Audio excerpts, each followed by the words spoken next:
Bonjour et bienvenue sur Nuage Magique pour une nouvelle vidéo. À chaque fois qu'on parle de notre Tesla Model 3, il y a une question qui revient à tous les coups, c'est comment tu fais pour aller de Paris à Marseille? Cette question, j'en parle déjà dans une autre vidéo, je vais vous mettre le lien par ici. Mais la deuxième question qui vient juste après, c'est comment tu fais pour recharger ta Tesla au quotidien? Donc du coup, moi j'habite en immeuble, copropriété, j'ai une place de parking en sous-sol et je vais partager mon expérience, vous expliquer en quoi consiste ma solution de charge, comment j'ai fait pour la mettre en place, comment j'ai fait avec la copropriété, combien ça m'a coûté et comment ça fonctionne au quotidien. A tout de suite!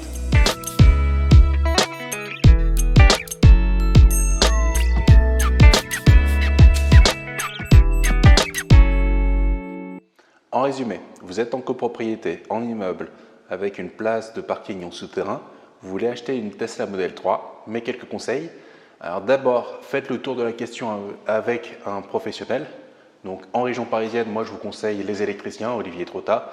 Encore une fois, il a été pro et tout s'est très bien passé avec lui.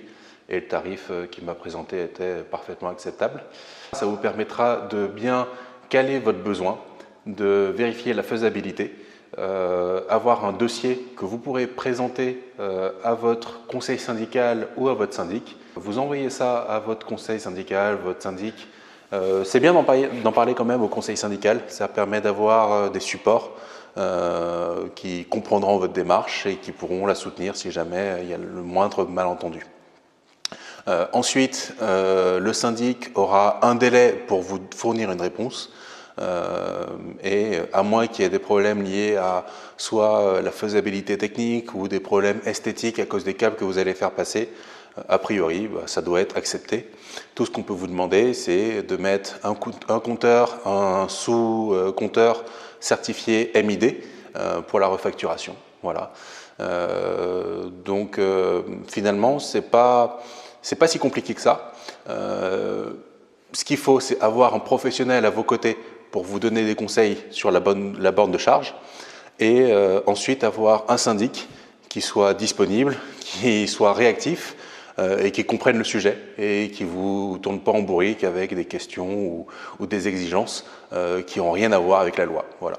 Donc charger une Tesla Model 3 en parking collectif, c'est possible et ça marche très bien. Donc ici notre Tesla Model 3, mais ce qui est intéressant pour aujourd'hui, c'est la borne de recharge. Donc c'est une borne qu'on a choisie avec les électriciens, donc Olivier Trotta. On lui a fait part de nos critères. Nos critères, c'était que d'une, ici dans le parking, on dispose d'une arrivée en triphasé. On voulait en bénéficier. On voulait avoir une borne qui à aucun moment puisse faire sauter le compteur, donc qui s'adapte à ce qu'il y a comme disponibilité de puissance sur le réseau. On voulait une prise T2 et en secours une prise ménagère normale. On voulait ici sécuriser les sessions de charge avec un badge RFID. On voulait pouvoir charger un véhicule de type Nissan Leaf, voire même une Tesla de 0 à 100% en une nuit. Donc ça demandait de pouvoir tirer au maximum 32 ampères. Donc voilà, quand on met tous ces critères ensemble, ce que nous a conseillé Olivier Trotta, c'était cette borne-là, la XV202 de chez Hager. Elle est fabriquée en France, avec un support technique en France. On a eu l'occasion de l'utiliser et ça s'est très bien passé. Et à cette borne, on a rajouté un câble. Le câble que vous voyez là, ce n'est pas celui qui est fourni avec la Tesla Model 3. C'en est un qu'on a acheté chez EV Charge King. C'est un câble triphasé qui fonctionne jusqu'à 32 ampères, donc qui permet de véhiculer jusqu'à 22 kW. Donc ça peut très bien fonctionner pour une Tesla Model S ou pour Model X, une Zoé. Et la particularité de ce câble, c'est d'avoir un bouton ici qui reproduit le fonctionnement des chargeurs Tesla. Donc que ce soit le chargeur qu'ils fournissent avec la voiture, leur chargeur de type board pour les particuliers ou leur superchargeur. Et l'avantage, c'est que là, on a juste à appuyer sur le bouton et pour peu qu'on soit à côté de la voiture avec le téléphone qui sert à déverrouiller la voiture, on appuie et on peut ouvrir la trappe. Alors ça, c'est vraiment pas un gadget. Ça permet d'aller très vite au quotidien. Nous, l'idée, c'était que le câble, il reste à demeure ici. Donc il est attaché, il est verrouillé sur la borne. Et l'idée, c'est qu'à chaque fois, ça nous prenne 2 secondes à lancer la session de charge et à l'arrêter. Donc je vous montre comment ça se passe. Ici, on insère le câble. Quand on insère le câble, le voyant passe du bleu au vert. Donc là, on sait que la session a été lancée. Du côté de la borne, on a aussi des infos. On voit que la session est lancée. On a une LED qui défile, un peu avec un effet K2000. Et côté voiture, si on regarde l'écran, on voit que la session est bien lancée. On va rentrer dedans pour regarder en détail.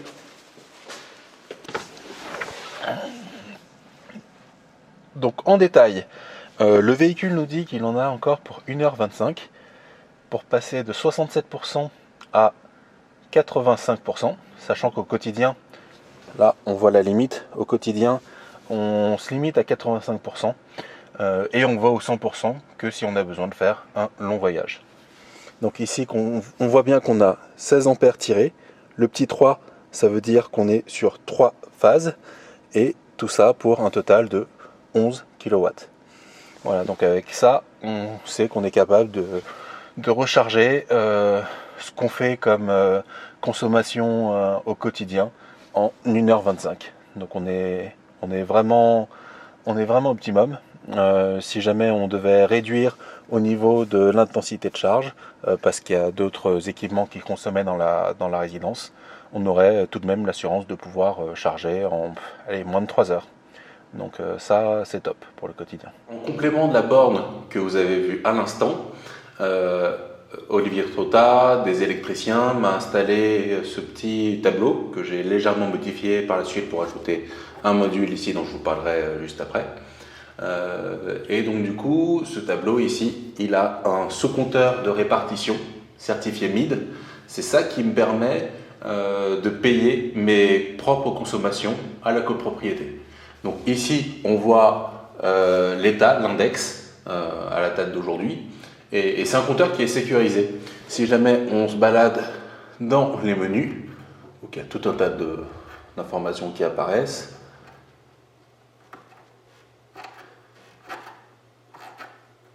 Mais voilà, ça, c'est ce qui sera très intéressant pour le conseil syndical et pour le syndic. Ici, c'est une indication qui permet de savoir depuis quand le compteur est opérationnel, depuis quand il a été reseté. Et ça, c'est ce qui permet de garantir que, quelque part, je ne truande pas. Donc, on voit depuis 491 jours d'activité et on voit du coup qu'on a cette consommation depuis ce temps-là. Voilà. Donc ça permet de sécuriser tout le monde. N'importe qui du conseil syndical ou du syndic peut avoir accès à ce local et vérifier que les consommations que je reporte chaque année sont valables. Donc moi j'ai choisi de payer à l'avance mes consommations estimées pour l'année à venir, comme ça la copropriété n'avance pas d'argent pour moi et en fin d'année on fait une régularisation. Voilà. Donc du coup on a la partie bloc, disjoncteur, différentiel, j'y connais rien, j'en parlerai pas, c'est la protection. Et il se trouve que ce compteur-là, le IEM 3155, a une sortie Modbus. Et en bon geek, j'ai câblé cette sortie-là pour sortir un signal Modbus qui me permet de relever à distance mes consommations, de suivre charge par charge les consommations de mon véhicule et ça nous permettra de voir sur le long terme combien on a consommé, l'éco-conduite. Ça nous permet aussi de comparer des véhicules et d'ailleurs bientôt je vous posterai une vidéo pour comparer sur nos trajets réguliers la Tesla Model 3 à une Zoé 22 kWh qu'on a utilisée pendant quelques mois. Voilà, donc ça c'est la partie qui intéresse la copropriété, encore une fois, et qui permet de sécuriser tout le monde. Donc maintenant, voilà comment ça se passe pour arrêter la session de charge. On prend le câble, toujours le bouton, on appuie, ça libère le câble, on n'a plus qu'à le déposer, et on est prêt à partir. Au final, avec un set de charge comme celui-ci, où on ne se prend vraiment pas la tête, où tout est pensé pour avoir une installation qui est là à demeure et toujours prête à être utilisée. Le geste de charge, c'est quelque chose qui va nous prendre 2, 3, 4 secondes maximum. Encore une fois, c'était notre cas à nous. Dans d'autres cas, dans d'autres types de résidences, peut-être que vous pourriez avoir une borne différente. Il y a des bornes encore moins chères que celle-là, sachant que là, la borne nous a coûté 1 600 €. La partie comptage de consommation, donc le sous-compteur certifié MID, et la partie sécurité disjoncteur, ça c'était environ 500 €. La pause coûtait environ 500 €. Sur tout ça, il y a une partie d'aide, un crédit d'impôt je ne me rappelle pas si c'était 30 ou 50%, ça commence à dater, je ne me rappelle pas, mais renseignez-vous parce que vous avez droit à un crédit d'impôt quand vous vous faites installer par un professionnel une borne, et vous avez aussi une autre subvention à devenir, un programme qui va peut-être avoir une fin à un certain temps, donc renseignez-vous, qui là encore permet de rajouter de tête jusqu'à 600 € de subvention, en tout cas dans notre cas.